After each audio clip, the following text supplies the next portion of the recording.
তো আমার এই ভিডিওতে আমি আরেকটুবার বলতে চাই আপনাদেরকে ওষুধ সম্পর্কে ভালোভাবে। যেহেতু আপনারা দেখলেন যে এই যে কুকরেনি লেগে যায়, কুকরেনি লাগার জন্য কিন্তু আপনাদেরকে ওষুধ রয়েছে অনেকগুলো।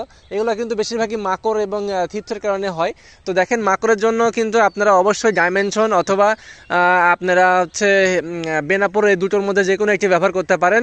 প্লাস যদি আপনারা জৈবতে আসতে চান এগুলো ব্যবহার করার পরে, তাহলে কিন্তু আপনারা কাকা নামক একটি ওষুধ পাবেন, সেটা কিন্তু ব্যবহার করতে পারেন। এবং এইখানে কিন্তু অবশ্যই সাদা মাছির জন্য আপনাকে অ্যাসিটামাপিড গ্রুপের ওষুধ অথবা ইমিটাক্লোপিড গ্রুপের ওষুধ ব্যবহার করতে হবে।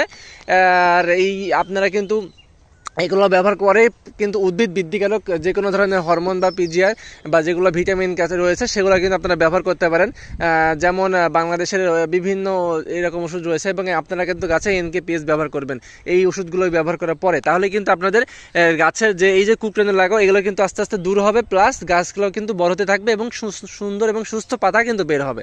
তো সকলে ভালো থাকবেন, সুস্থ থাকবেন, আমার জন্য দোয়া রাখবেন। আসসালামু আলাইকুম।